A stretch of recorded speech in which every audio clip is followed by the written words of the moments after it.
최근 우크라이나 전쟁에서 맹활약하는 무기로 3세대 대전차 미사일 제블린이 손꼽힌다. 전차 무용론이 나올 정도로 제블린은 우크라이나를 수호하는 무기로 칭송받고 있다. 과거에도 대전차 무기는 전쟁의 향방을 바꿨던 기록이 존재하는데 대전차 무기가 최초로 등장한 전쟁은 무엇이며 어떤 활약상을 펼쳤나? 뉴스멘터리 전쟁과 사람에서는 전차를 파괴하는 마법의 요술봉 대전차 무기에 관해 자세히 알아본다. 전쟁 없는 세상을 꿈꾸기에 전쟁을 공부합니다. 안녕하세요. 뉴스멘터리 전쟁과 사람 허준입니다. 안녕하세요. 강민채입니다. 이번 우크라이나 전쟁을 통해서 단연 전 세계가 주목한 무기가 있다라고 한다면 대전차 무기가 아닐까 싶습니다. 네, 오늘은 이 대전차 무기의 기원과 발달 과정, 그리고 제4차 중동전쟁과 우크라이나 전쟁에서 어떻게 운영되었는지에 대해서 얘기를 나눠보겠습니다. 먼저 임용환 박사님, 방종관 연구원님 모셔보겠습니다. 안녕하세요. 안녕하세요.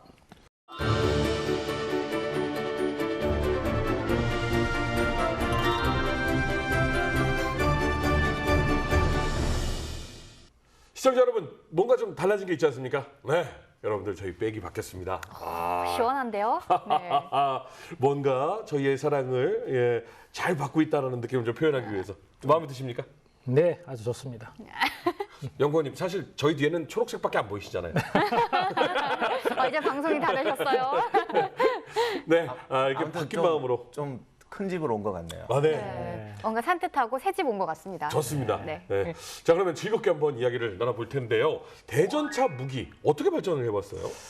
예, 대전차 무기라는 용어의 의미가 결국은 전차를 상대하는 무기 아니겠습니까? 전차와 대전차 무기는 제1차 세계대전에서 출현했습니다. 그러니까 제1차 세계대전 흐름을 보면은 1914년도에 전쟁이 발발했고 그다음에 참호전으로 전개가 됐죠. 그리고 그것을 극복하기 위해서 전차라는 무기체가 출현합니다. 1916년 썸머 전투 잘 아시지 않습니까? 그러고 2년 후에 최초의 대전차 무기라고 할 수 있는 대전차 소총이 출현하게 됩니다. 그래서 그것을 시발점으로 해서 이제 그야말로 창과 방패 대결이 시작이 되는데 전체적으로 이제 한 3가지 단계로 발전 과정을 정리할 수 있습니다. 첫 번째는 제1차 세계대전에서는 대전차 소총의 형태로 대전차 무기가 운용이 됐습니다. 그때는 전차를 파괴한다기보다는 전차에 탑승하고 있는 인원을 살상하기 위한 무기체계라고 볼 수 있죠. 그 다음에 2차 세계대전이 되면은 대전차 포, 대전차 로켓 이렇게 발전하게 되는데 그때부터 이제 전차 자체를 파괴하기 위한 무기체계가 이제 등장하게 된 거죠. 1973년도 4차 중동전쟁부터 대전차 미사일이 등장하게 됩니다. 그러면서 이제 대전차 미사일을 헬기라든가 또는 고정익 항공기에 이제 장착하기 시작했고, 뭐 최근에는 이제 드론에 장착하는 형태로 발전하다가 더 최근에는 아예 드론 자체가 대전차 미사일처럼 전차를 타격해서 파괴하는 이런 형태로까지 이제 발전하게 된 거죠. 그 옛날에 러시아 애들이 왜 저기 개에다가 폭탄 달아갖고 전차에 있었죠. 이제 로봇개가 뛰지 않을까요? 예. 그것도 나올 것 같아요. 충분히 가능하죠. 예, 뭐 로봇이 등장한다면은 뭐 전차를 파괴하는 데 운용될 수도 있고 또 뭐 여러 가지 뭐 기동의 수단으로 운용될 수도 있고 여러 가지 형태로 아마 운용될 것 같습니다. 네. 제1차 세계대전에서 소총으로 전차를 상대하셨다고 하셨는데 이게 소총이 상대가 돼요? 그 탱크에다가 총을 쏴서 공격한다는 게 좀 이해가 안 가죠. 그죠. 예, 초보분들을 위해서 좀 설명 좀 부탁드리겠습니다. 예. 총이 엄청 큰가 보죠? 네. 아마 그때는 워낙 다급했던 것 같습니다. 어. 예, 그래서 전차는 등장했고 뭔가 대처를 강구해야 되는데 기존의 소총에다가 좀 소총을 크게 하고 또 관통력이 높은 탄약을 사용하면은 전차를 뭐 장갑을 뚫을 수 있지 않을까 그렇게 해서 출발한 게 이제 대전차 소총인 거죠. 근데 사실 그때는 탱크가 워낙 느리고 네. 장갑도 장갑도 얇고 대부분 포로 파괴가 됐잖아요. 그렇습니다. 그 당시에 영국의 마크 시리즈 전차의 장갑이 한 10mm에서 한 20mm 정도밖에 안 됐습니다. 그래서 최초에 이제 그 독일의 탱크 개베어라는 대전차 소총이 등장하게 되는데 유효 사거리는 500m 정도 됐습니다. 그리고 크기는 뭐 일반 소총보다 당연히 한 2배 정도 컸죠. 그래서 165cm 사람 키보다 조금 작은 정도의 길이, 무게는 18.5kg 이 정도 됐습니다. 그래서 예, 탄약도 지금 구경이 13.2mm, 길이가 92mm 정도 되는데 지난번에 K6 직접 쏴보셨다고 하셨지 않습니까? 네. 아주 뿌듯하게 썼습니다. 거의 K6하고 맞먹는 크기네요. 그렇습니다. 그때 임 박사님께서 그 K6를 이렇게 삼각대에 놓고 이렇게 쏠 때 반동이 이렇게 느껴지지 않았습니까? 근데 그 정도의 탄약을 직접 사람이 들고 쏜다고 하면 생각해 보십시오. 반동이 어느 정도겠습니까? 그러니까 갈비뼈 여러 명 부러졌어요.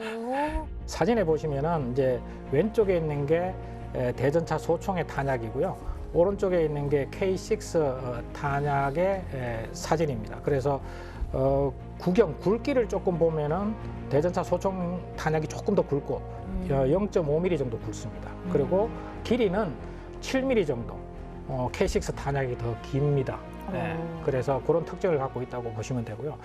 이 저런 형태의 탄약은 기본적으로 총구를 떠난 탄두가 멀리 날아가면 날수록 에너지가 떨어집니다. 속도가 떨어지니까 관통력도 떨어지죠. 네. 그래서 예를 들어서 한 100m 정도 사거리에서는 관통력이 한 20mm 정도 됩니다. 근데 500m까지 늘어나면 관통력은 10mm밖에 안 되죠.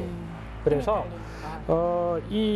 거기다가 이제 단점이 있었죠. 앞에서 말씀드렸다시피 무게가 당연히 18.5kg가 되니까 2인 1조로 사용해야 되고 그다음에 앞쪽에 이렇게 사람이 들고 조준할 수가 없으니까 이제 받침대가 있었고 네네. 그다음에 제일 큰 문제는 이제 반동력이었습니다. 그렇죠. 그러니까 쏘고 나면 사람이 이렇게 뒤로 몇 발자국 물러날 수밖에 없는 그 정도의 반동력이어서 한 발씩 연발이 안 되고 한 발씩 쏘는 그런 형태로 이제 운영이 되었다고 나와 있습니다.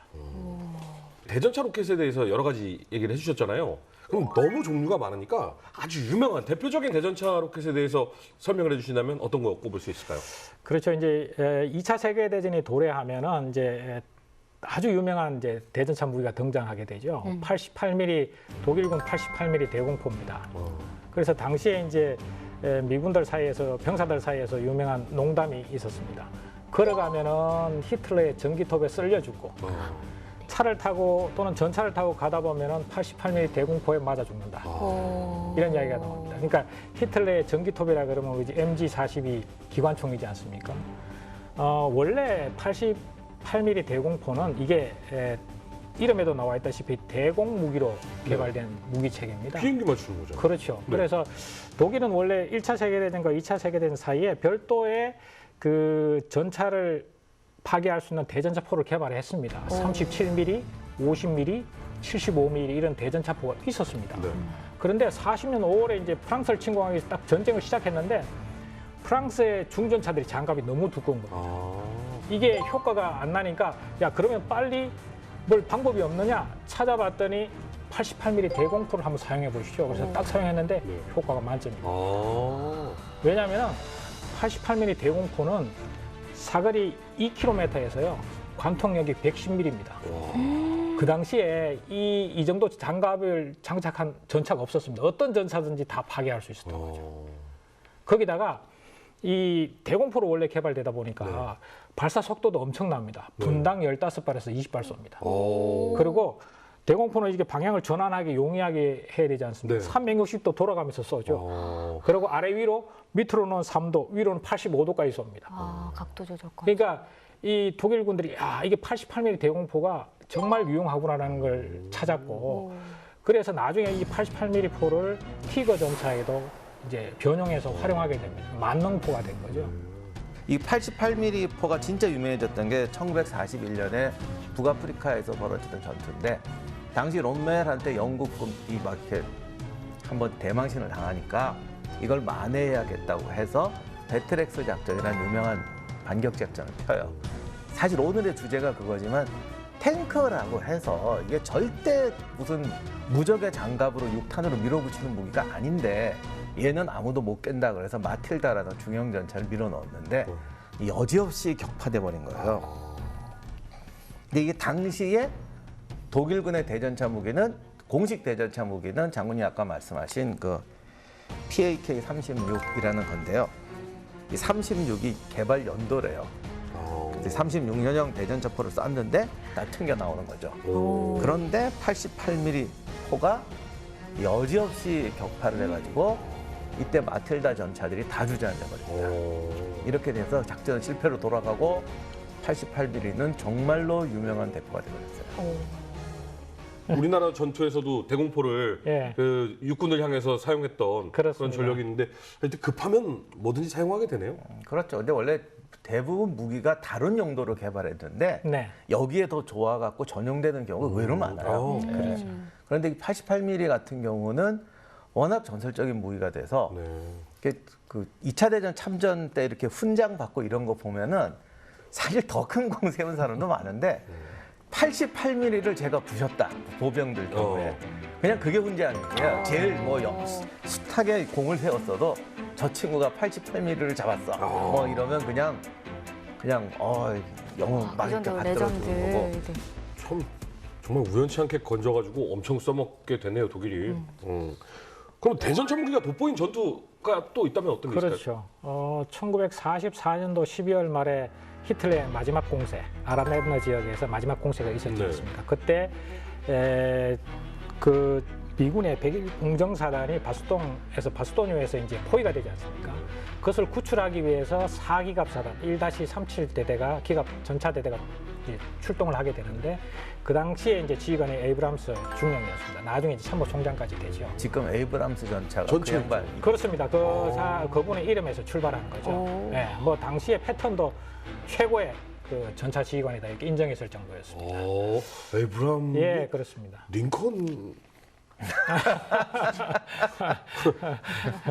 인정이- 전차 이름이. 예, 네네네. 예, 그래서 당시에 이제 101 공정사단이 바스토뉴에서 이제 포위가 되다 보니까 빨리 그 포위망을 뚫고 들어가서 연결 작전을 해야 되는 겁니다. 네. 그래서 1-37대대가 우회로를 독일군이 방어가 약한 우회로를 찾아서 막 진격하고 있었습니다. 그런데 하필 거기에 이제 독일군이 역시 이제 딱 88mm 대공포 이문을 딱 매복을 시켜놓은 겁니다. 네. 당연히 이제 종대로 들어가다가 전차가 파괴되고 진격은 멈춰서고 시간은 급하고 막 긴급 상황이 발생한 거죠.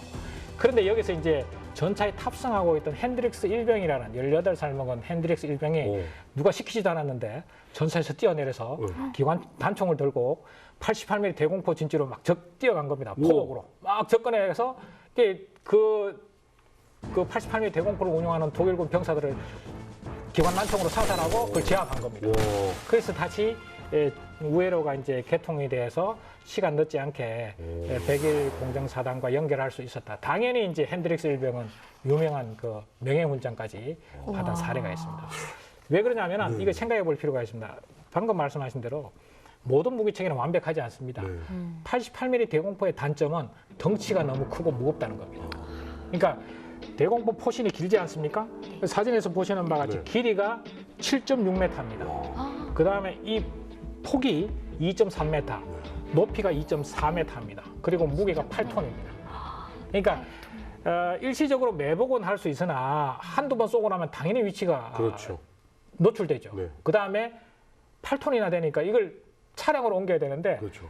긴급하게 옮길 수가 없는 겁니다. 그러니까 의외로 전차에는 유효한데 용감한 보병들이 포복으로 접근해가지고 그 포대를 운영하고 있는 병사들을 이렇게 근접 전투로 사살하면은 이게 또 약점이 되는 거죠. 그러니까 그래서 저게 이제 유럽이나 지금 우크라이나 같은 러시아나 북아프리카 사막에선 쓸만한데 이제 우리나라 같은 지형에선 네. 저걸로 못 잡는 거죠.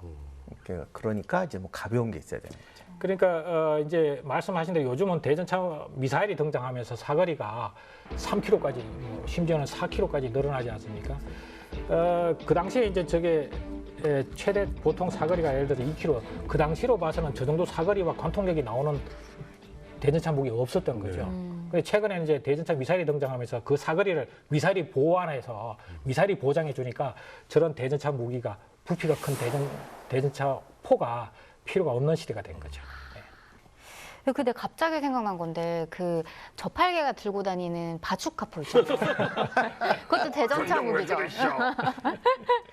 그러니까 저게 바로 말씀하신 88mm의 약점을 보완해서 보병들이 휴대하고 다니면서 기동성 있게 탱크를 잡아야 되잖아요. 탱크가 워낙 기동성이 있으니까. 그래서 개발한 게 이제 바주카포죠. 미군이 최초로 만들었는데 처음에는 이제 무반동포라는 개념으로 만들었어요. 그래서 로켓탑 포탄 자체가 로켓 엔진처럼 점화해서 날아가서 관통하는 무기입니다. 따라서 이게 뒤가 후폭풍이 뒤로 나가버리니까 쏘는 사람이 반동도 느끼지 않잖아요. 그러니까 기관총 쏘는 것도 네. 반동 때문에 그 대전차 소총이 반동 때문에 여러 사람 부서졌을 테니까 그 약점을 보완한 거죠. 그러니까 88mm를 기동성 있게 무반동 대전차 총의 반동을 없애게 그래서 나온 게 바주카포입니다. 근데 저것도 이제 심각한 약점이 후폭풍이 뒤로 나와버리니까 뒤에 있다가 이게 의외로 사고 많이 납니다. 그 왜냐하면 연기가 확 나는 거예요. 불꽃이. 아니요. 바람이. 아. 근데 그 하얀 뒤에 거. 사람이 있으면 사람이 사망하죠. 화염과 폭풍이 한 20m까지 나와요. 20m요. 네, 근데 이게 평소에는 주의를 해도 실전에서는 진짜 정신 하나도 없잖아요. 뭐 지치고 그죠. 힘들고 총알 날라도. 언제 쏠 줄 알고. 그러니까 저것 때문에 사고가 많이 나는데 뒤에 있다가 죽는 사람도 많고 아니면 보이니까 막 기어가 쐈는데 뒤에 담장이 있었던 거예요. 자기가. 그러면 쏘면 그냥 집이 무너져서 덮치고 이런 사건도 꽤 많습니다. 그래서 뭐 어쩔 수 없는 것 같아요. 근데 이 바주카가 한국하고도 관련이 있죠?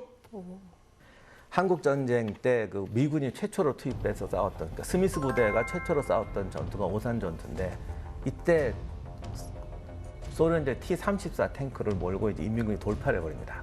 근데 그때 스미스 부대에 75mm 무반동포를 가지고 이제 내려가서 쐈어요. 근데 튕겨나가는 거예요. 그랬더니 정말 그 장교가 화가 나가지고 무자비하게 쐈어요. 무려 22발을 명중을 시키고 10m 앞에까지 쐈습니다. 그런데 또 사실은 당시 그 인민군들이 어차피 이거 튕겨야 된다 그래가지고 신경을 안 썼다는 말도 있어요. 그래서 뭐 마음대로 쏴봐라 그러면서 얘들 목표는 이제 보병진을 뚫고 들어가서 뒤에 있는 포병을 잡는 거였기 때문에 네. 그냥 유유히 지나가는데 당시 고지에서 이걸 내려다 봤던 병사들은 거기에 엄청나게 충격을 받고 이게 이상한 퍼포먼스가 돼가지고 더 공포에 질렸다는 말도 있습니다. 그래서 하여간 이 22발을 쐈는데도 안 깨지니까 화가 나서 뒤로 가서 되게 탱크가 뒤쪽이 얇거든요. 그래서 뒤에다가 쐈는데 그래도 끄떡없는 거죠. 근데 이게 왜 이랬냐면 T-34가 당시 탱크 중에서는 2차 대전 때 개발한 거지만 병사 장갑을 채택해서 포탄을 미끄러뜨리는 능력이 대단했죠. 그리고 T-34의 경사 장갑을 보고 미군이 이거는 기존 무기로 안 된다 그래서 당시에 그 미군은 핵무기 이런 거 좋아해가지고 그러니까 좋아했다기보다는 그 무슨 어떤 뭐라고 그러죠? 궁극의 무기 막 이런 거 나오면 막 충격받아갖고 예산이 그쪽으로 막 가요. 그러다 보니까 이런 거는 사소한 무기 취급을 받아서 개발을 소홀히 했는데 그것이 오산 전투에서 미군한테 이제 비극으로 다가오게 됩니다. 항상 이런 무기가 나올 때 쓰는 말이 있는데 세상의 모든 전차를 다 격파할 수 있다. 그 다음에 나오는 전차는 세상의 모든 무기를 다 막을 수 있다. 다 이렇게 개발이 됩니다만 하여간 이런 말 하면 좀 의심스러우시겠지만 미군도 예산 타령 많이 합니다. 그래서 야전군의 보급이 안 돼 있었어요. 근데 저 바주카를 보면은 이제 웬 파이프에 손잡이 달려 있는 네네네네. 느낌이잖아요. 근데 독일군이 쓰던 거는 앞에 이렇게 약간 뭔가 뭉툭한 게 달려 있는. 그렇죠. 예, 유명한 이제 판처 파우스트입니다. 저렇게. 예, 이제 그 곤봉 같네요. 그 이제 저 판처 파우스트라는 의미는 판처라는 게 결국은 전차지 않습니까? 네. 탱크. 파우스트는 이게 주먹입니다. 그러니까 앞부분에 뭉툭한 저 부분이 아마 주먹처럼 생겼다. 그래서 전차를 때리는 주먹이다. 뭐 이렇게 해석이 가능할 것 같습니다. 저게 왜 또 유명하냐면은 1942년도에 등장하기 시작했는데요. 무려 600만 발을 생산했습니다. 그래서 심지어는 저 무기체계 때문에 제2차 세계대전 독일의 항복이 2 내지 3년이 더 늦춰졌다. 이렇게 이제 이야기가 나올 정도입니다. 대표적으로 이제 독일군 참전자 기록에 보면은 유명한 에피소드 가운데 하나가 이런 게 있습니다. 이제 아마 2차 세계대전 말기쯤이 된 것 같습니다. 소련 뭐 T-34 전차들은 막 몰려오고 독일군은 전차가 거의 이제 소진된 상태에서 보병들이 방어하고 이렇게 있었는데 이제 어느 이제 조그마한 소대진지에 T-34 전차 2대가 오는 겁니다. 기관총이나 뭐 소총으로 막 상대보지만 방법이 없지 않습니까? 이제 죽었다. 절망감에 이제 빠져 있는데 저쪽에 병사 2명이 저 펜처 파우스트를 2명이 들고 오고 있는 겁니다. 얼마나 반가웠겠습니까? 그래서 이 방어하고 있는 병사들이 기다리지 못하고 진지를 뛰쳐나가서 그것을 뺐다시피 해서 가지고 T-34 전차 쪽으로 가서 쏴서 화염에 불타는 T-34를 보고 뭐 환호성을 울렸다 뭐 이런 이제 기록이 있는 정도죠. 이게 저 무기의 가장 큰 장점은 뭐냐면은 첫째는 휴대가 용이하고 두 번째 조작이 무척 간편했습니다. 앞에서 설명드린 바주카포나 그런 것만 해도 2인 1조로 운영해야 되지 않습니까? 그거는 1인 개인이 휴대할 수 있고 그다음에 조작이 어느 정도 간편하냐면은 그냥 안전핀 제거하고 가늠자 세우고 발사하면 끝입니다. 그리고 또 무지 생산 단가가 무지 싸고 가성비는 높죠. 길이도 좀 짧은 것 같아요. 그렇습니다. 예, 그래서 이제 굉장히 그 호응을 받았던 무기 체계가 될 수 있는데요. 저 무기 체계는 이제 여러 가지 시리즈가 있습니다. 뭐 30, 60, 100, 150, 250 시리즈가 있는데 대체로 이제 30, 60, 100 시리즈는 사거리를 의미합니다. 사거리가 30m, 60m, 100m 이 정도 되고 관통경은 저 앞부분이 사거리는 차이 있었지만 관통경은 한 140mm 정도로 동일하다고 보시면 되겠습니다. 그런데 이제 저 무기 체계 역시 단점도 있죠. 네. 사거리가 30m, 뭐 100m밖에 안 되니까 완전히 은폐된 진지가 있지 않으면 사실은 그렇죠. 사용하기 어렵죠. 당연히 운영하는 사람들도 생존성을 보장받기 어렵고 이제 기술적인 또 제한 사항이 한 가지가 있었는데요. 저 앞부분에 뭉툭한 부분이 이렇게 날아가서 탱크의 장갑에 부딪히는데 이 부딪히는 각도가 정확하지 않으면 불발도 일부 많이 있었다고 합니다. 그래서 한 5 내지 15% 정도는 불발이 있어서 신뢰성에 약간의 문제가 있었다. 그러나 전체적으로 보면은 가성비는 매우 뛰어난 무기였고 저것 때문에 2차 세계대전이 한 2, 3년 정도 더 처절하게 진행됐다. 이렇게 이제 평이 받는 무기 체계가 되겠습니다. 그 바주카하고 다르게 관통력이나 어떤 파괴력이 굉장히 좋다라는 뜻 같은데 그렇죠. 저 앞부분이 이렇게 뭉툭하고 큰 게 그 원인인 건가요? 그렇습니다. 예리하시네요. 네. 지금 이제 현대 모든 무기는 관통력을 정대시키기는 모든 무기 체계는 저 원리가 적용이 됐습니다. 이제 그림에서 보시면 저게 이제 멀로 효과 또는 뭐 멀로 노이먼 효과 또 성형 장약 효과 이렇게 표현하기도 하는데요. 원리는 간단합니다. 저 1번은 위에 철판 위에 올라가 있는 부분이 지금 TNT인데요. TNT가 지금 홈이 없지 않습니까? 네. 저 상태로 폭발을 시키는 거. 2번은 위에 TNT에 이렇게 원추형 홈이 있습니다. 저 상태에서 철판에 대고 폭발시키는 거. 3번은 철판에 약간 띄워서 원추형 홈이 있는 TNT를 폭발시키는 거. 이 세 가지를 실제로 폭파 시험을 해봤더니 어느 쪽이 가장 관통력이 높았겠습니까? 그림에 나와 있는 대로 세 번째가 그렇겠죠. 관통력이 제일 높았던 겁니다. 이 원리를 1880년대 미국의 이제 어뢰창에 근무하는 찰스 멀로라는 박사가 그 최초로 발견을 한 겁니다. 원리가 뭐냐면은 세 번째 그림에 보시면은 저 원추형 홈이 있는 장약은 폭발하는 순간에 이 원추형 홈이 에너지를 가운데로 몰아주는 효과가 있는 겁니다. 그래서 그 모아진 에너지가 관통력을 높이는 이런 효과가 작용하고 있는 거죠. 그래서 현대 모든 무기 체계도 관통력을 높이는 무기 체계는 다 저런 원리가 적용되고 있다고 보시면 되겠습니다. 저게 대전차 무기 발달사에 엄청난 공헌을 하죠. 그렇습니다. 그러니까 예. 지금 제일 유명한 뭐 모든 사람이 제일 잘하는 이 개인 화기가 RPG인데 RPG도 사실은 독일이 만든 저거를 러시아군이 당시 독일이 만든 걸 소련군이 노획해서 아이디어를 보고 만들어서 나온 게 RPG예요. 아까 그 판저 파우스트 앞에 그렇습니다. 생긴 게 딱 예. 그거잖아요. 그 RPG 탄두를 보시면 공통적인 특성이 원래 RPG의 구경은 40mm밖에 안 됩니다. 네. 근데 그 탄은 뭐 105mm도 있고요. 그 탄두 RPG 발사기의 구경보다 훨씬 더 큽니다. 결국은 이 직경이 큰 앞에 탄두를 그 장착함으로써 파괴 효과를 극대화시킬 수 있는 이런 측면이 있는 것이죠. 예. 저희가 봤을 때는 그 뭉툭해 보였는데 네. 저렇게 뚫고 들어가는 부분이 안에 있는 거예요? 아닙니다. 저거는 어떤 그게 이제 원래는 이제 지금은 전차 포는 그걸 뚫고 들어가는 텅스텐이라든가 그런 고강도의 특수한 관통자가 있습니다. 그러나 저것은 열 압력 효과에 의해서 관통력을 높이는 겁니다. 에너지가 들어가는 것이지 특수한 뭐 강력한 어떤 관통을 할 수 있는 특수한 물질이 들어가는 건 아니고 에너지가 들어감으로써 안에서 열 폭풍 효과에 의해서 관통이 되는 그런 효과라고 보시면 되겠습니다. 참 저런 걸 발견해낸 사람도 참 대단하네요. 독일이었어요. 근데 제가 또 이 대전차 무기 공부를 좀 해봤더니 이 대전차 무기가 위력을 발휘한 게 제4차 중동전쟁이더라고요. 그렇습니다. 이게 대전차 소총의 시대에서 대전차 포와 로켓의 시대를 거쳐서 이제 대전차 미사일의 시대가 도래하는 게 1973년도 제4차 중동전쟁이었습니다.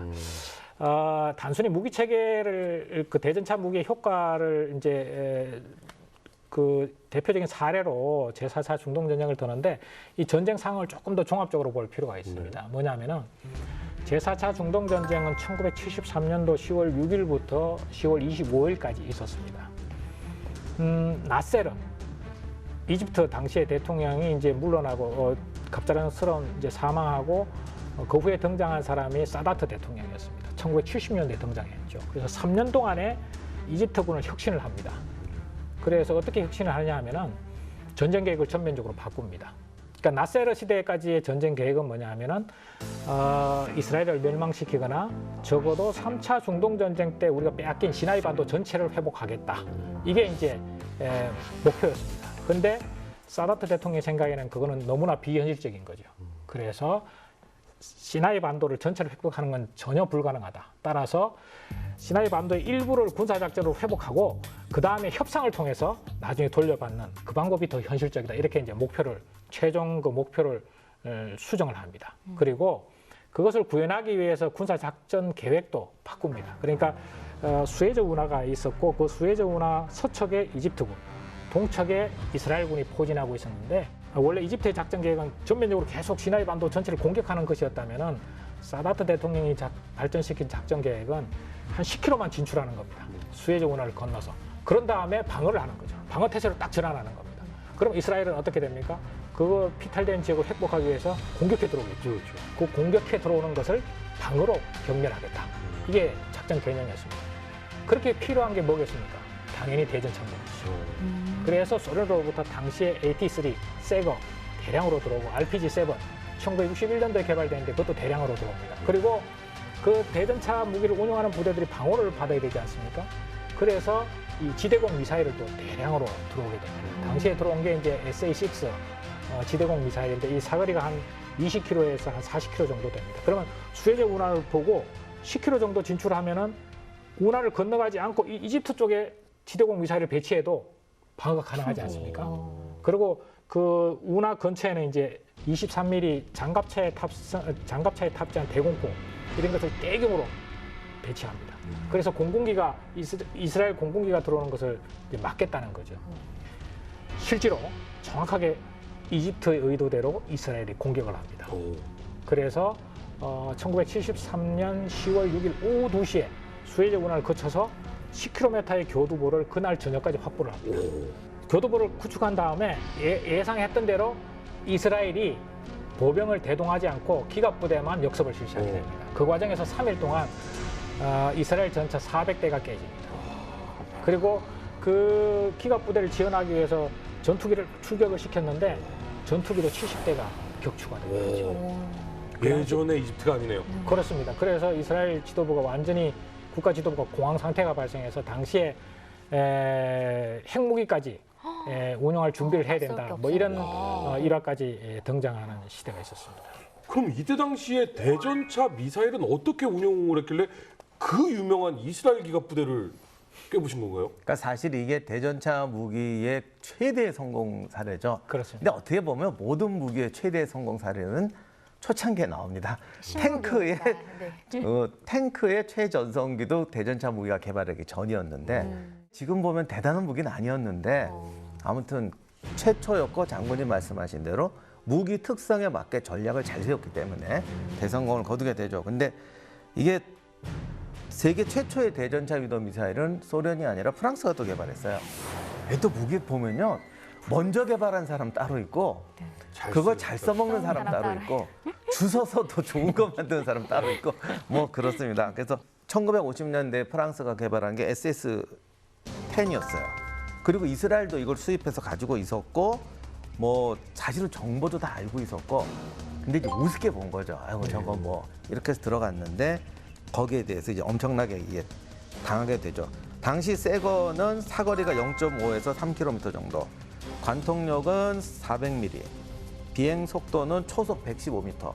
근데 이렇게 말씀드리면 감이 잘 안 오실 텐데 사실은 되게 느린 겁니다. 오는 게 보였다고 할 정도였어요. 네, 그 제가 속도 때문에 제가 자료를 한번 찾아봤습니다. 그래서 아마추어 야구 선수 동호회 회원들이 던지면 보통 한 90시속 한 90km 정도 나온답니다. 그러니까 동호회 활동 많이 하신 분들이 한 100km, 110km 정도 나온답니다. 그러니까 야구 좀 한 사람들이 세게 던지는 속도, 예, 그 정도로 보시면 되고 표적을 한 2km 전방에 놓고 쏘면 날아가는데 한 20초 정도 걸린다고 보시면 되죠.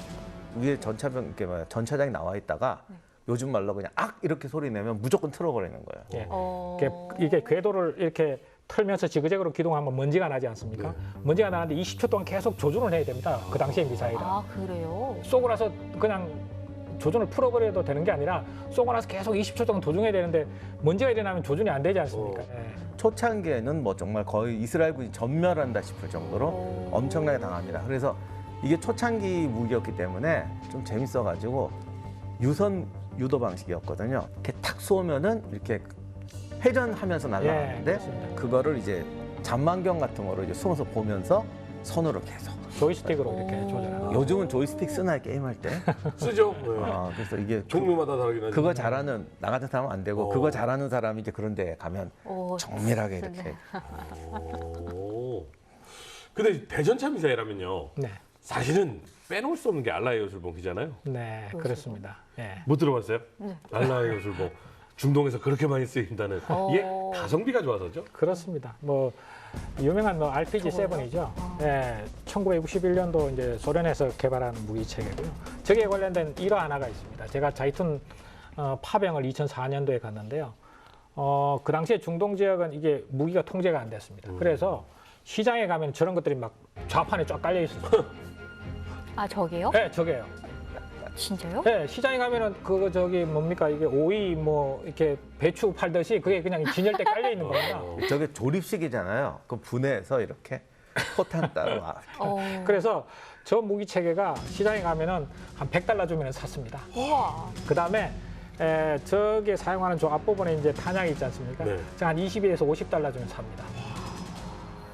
그래서 중동 지역에서 이제 이게 부족 간에 이렇게 충돌이 나기도 하고 지방끼리 이렇게 싸우기도 하는데 그때 등장하는 게 총만 등장하는 게 아니라 저는 RPG가 등장하고 박격포가 등장하죠.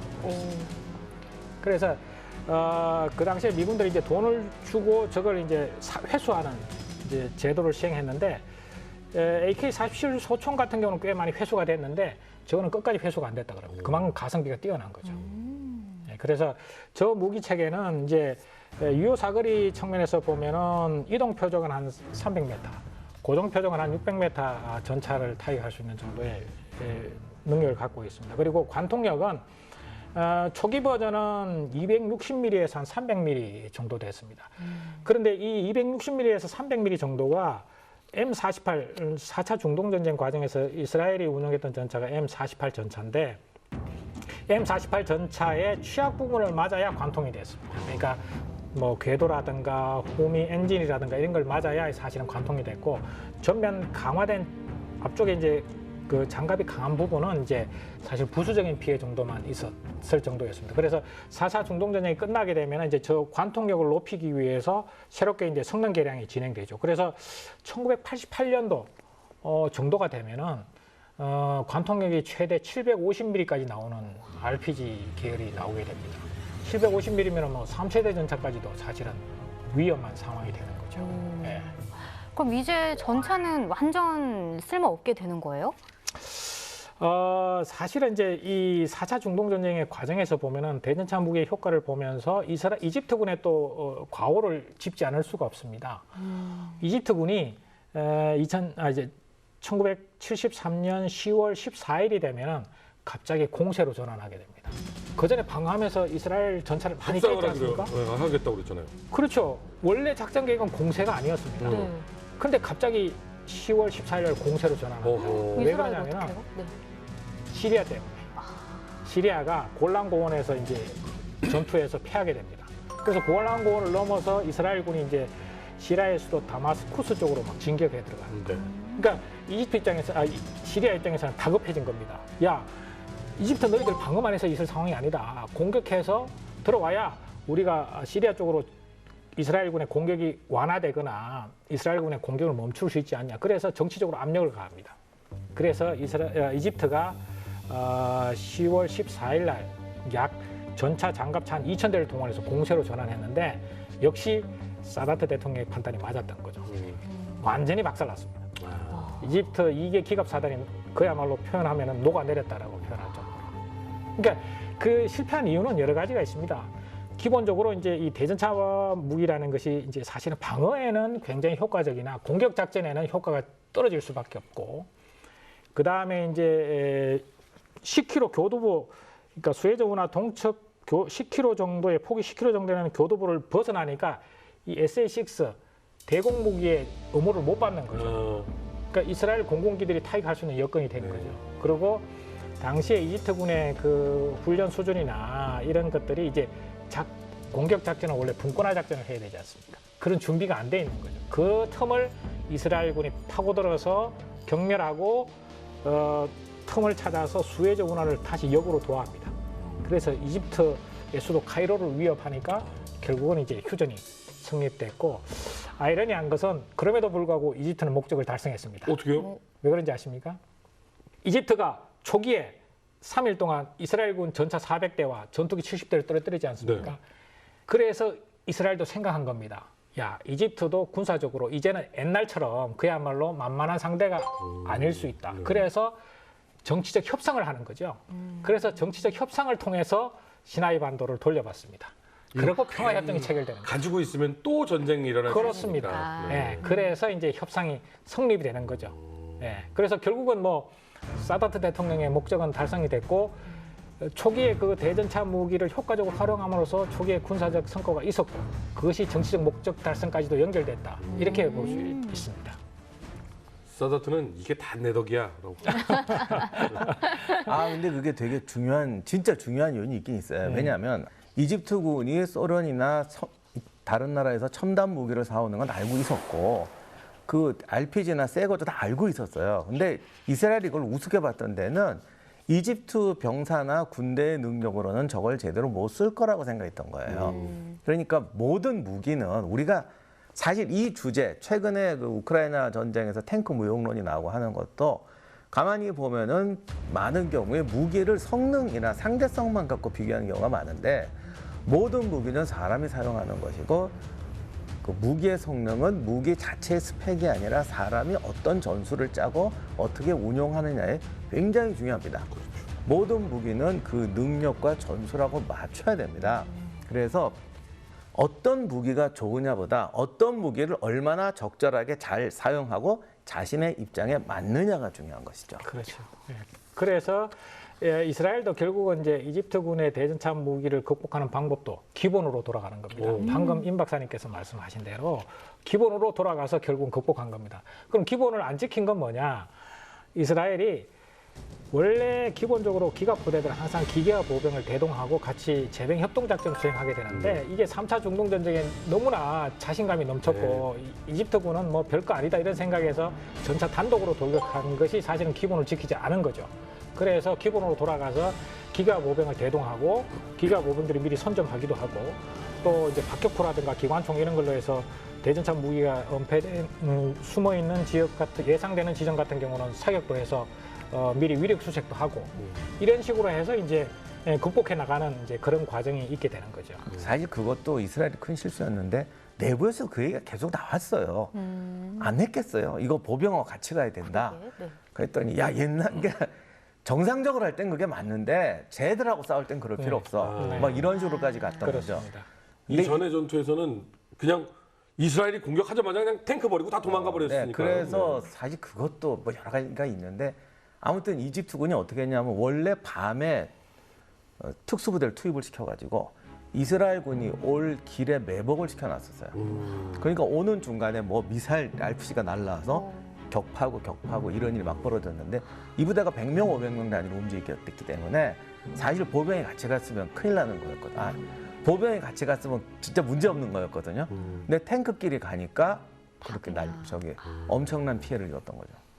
현재 이스라엘 전차 예, 과거의 경험을 좀 살려서 반영이 돼 있다고요. 그렇습니다. 이 4차 중동전쟁이 전차의 발전사에 굉장한 이제 변곡점을 만듭니다. 그래서 이스라엘 군이 다른 나라 전차와 다르게 채용하고 있는 게 두 가지가 있는데요. 네. 첫째는 이스라엘 전차는 전차에 60mm 박격포를 탑재해 있습니다. 그러니까 그 4차 중동전쟁 때 하도 이제 대전차 무기에 당하다 보니까 네. 이게 결국은 박격포를 필요시에 운용할 수 있도록 전차 안에서 쏠 수 있도록 박격포를 탑재해 놨습니다. 아니 근데 전차도 포를 쏘는데 박격포를 굳이 은폐된 전차는 직사화기지 않습니까? 네. 박격포는 곡사화기입니다. 아, 뒤에 숨어 있는. 그렇습니다. 이게 차이가 있습니다. 아. 예, 전차의 주포는 항상 시선에 가시선 내에서 표적은 타격할 수 있으나 네. 가시선 넘어 있는 표적은 숨어 있는 표적은 결국은 박격포가 효과적이라는 거죠. 그런 그 이스라엘은 굉장히 실용적입니다. 두 번째는 전차의 파워팩이라 그래서 엔진과 변속기가 붙어 있는 그 파워팩을 다른 모든 나라는 뒤쪽에 장착합니다. 네. 앞쪽에 이제 타격을 받을 수 있기 네. 때문에 이스라엘은 그것을 앞쪽에 메르카바 전차는 앞쪽에 붙여놨습니다. 왜냐하면은 4차 중동전쟁에서 이스라엘 병사들이 전사한 그 숫자의 절반 이상이 대전차 무기에서 희생을 당하다 보니까 앞쪽에 엔진이 이제 파워팩이 있음으로 해서 방호력을 증대시킬 수 있다. 그런 차원에서 이스라엘은 세계에서 유일하게 엔진이 부착된 파워팩을 앞쪽에 장착을 하고. 약간 그 자동차도 보면 엔진과 어떤 그 기관들을 자동차 앞에 배치함으로써 충격을 받았을 때 이 앞에 운전자를 보호하는 역할을 하게 그렇습니다. 만들잖아요. 예. 아, 이거를 따라가서 한 거네요. 예. 그리고 이제 세계 국가들이 공통적으로 채용하는 게 한 3가지가 있는데요. 첫째는 연막탄을 전차에 다 장착을 합니다. 연막탄을. 그러니까 대전차 미사일의 위협이 있다. RPG 위험이 있다 그러면 이제 연막탄을 바로 버튼만 누르면 바로 발사가 돼서 전차 주변을 연막탄으로 차장할 수 있는. 파방파방 이렇게 나가요. 그렇습니다. 네네네. 예, 그게 이제 최초에는 그게 없다 보니까 막 지그재그로 기동해서 먼지를 일으키고 했는데 그 먼지 일으키는 것보다 연막탄 장착하는 게 낫겠다 이렇게 해서 이제 한 것이고요. 그 연막탄이 요즘은 다 적외선 센서까지 차장할 수 있는 능력까지 구비된 적외선 센서 차장 가능한 연막탄까지 발전을 했습니다. 그리고 복합장갑, 반응장갑, 그다음에 최근에 이제 우크라이나 전쟁에서도 관심을 갖고 있는 뭐 능동방어 체계, 전차의 능동방어 체계 이런 것들이 모두 제4차 중동전쟁의 교훈으로부터 출발해서 이제 발전이 되는 거죠. 이게 재밌는 게 이 메르카바 전차 방금 말씀하신 대로 개발했던 책임자 분이 아까 말씀드린 대로 보병 없이 기갑만 가도 된다고 주장했던 양반이었어요. 박살이 났거든요. 근데 전쟁은 정말 경험을 통해서 서로 이렇게 맺히는 거기 때문에 이분이 그래서 역사의 죄인이 된 게 아니라 자기 주장을 다시 관철하기 위해서 이 메르카바 탱크 개발을 매진한 거예요. 보병에 덜 의지하고 싸울 수 있는 전차를 개발해낸 거예요. 아, 이런 거 보면 또 대단하긴 해요. 그래서 이스라엘에 이제 지금도 이스라엘은 한 4,000대 이상의 전차를 운영하고 있습니다. 그래서 최근에 이제 이스라엘 장군하고 인터뷰를 했던 분의 전언을 들어보면 너희는 아직까지도 이렇게 왜 전차를 많이 운영하냐 이렇게 물어봤더니 전차는 기동, 화력, 방호력을 모두 갖춘 무기 체계인데 이것을 대체할 만한 무기 체계를 우린 찾지 못했다. 그래서 우리는 대규모의 기갑전을 아직까지도 우리는 운영하고 계속 업그레이드 시키고 있다 이렇게 이야기했다고. 근데 그건 또 이스라엘의 그 지형 상황하고도 관련이 있는 것 같아요. 네, 그렇습니다. 시나이 반도 같은데 지키려면 네, 그리고 어쨌든 공군력을 이스라엘이 장악하고 있기 때문에 거기가 이제 제공권 없이는 그렇게 탱크 운영을 못 하는데 그 두 가지가 결합이 되니까 계속 발전시켜 나가는 거죠. 우리나라 전차가 참 멋있다고 느낀 게 그 기동훈련 같은 거 이제 하는 거 보면 연막탄 파파팍 쏘고 뒤로 탁 빠졌다가 가서 빵 쏘고 뒤로 빠져 도망가고 이걸 하는데 이 러시아나 뭐 북한이나 다른 나라의 전차들을 보면 포를 딱 쏘면 덜컹덜컹 이러는데 한국군 전차는 포를 팡 쏘면 탕 그 자리에서 멈춰서 바로 이동하더라고요. 네. 그런 거 보면서 야 우리나라 탱크가 아주 그냥 멋있구나 이런 생각도 해봤습니다. 대전차 무기가 발전을 하면 당연히 전차도 발전을 하죠. 전차가 발전을 하면 대전차 무기가 또 발전합니다. 오늘 이야기 재밌으셨다고요? 그래서 저희가 한 주 더 준비했습니다. 대전차와 대전차 무기의 이야기 다음 주에 더 재미있게 한번 이어나가도록 하겠습니다. 다음 이야기. 대전차 소총부터 시작해 포와 로켓, 미사일까지 대전차 무기는 계속 발전을 이어간다.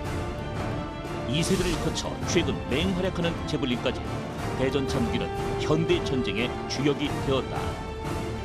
대전차 무기로 인해 전쟁의 양상이 바뀌며 전차 구용론이 거론되는데 미래 전차와 대전차 무기의 대결 양상은 어떻게 될 것인가?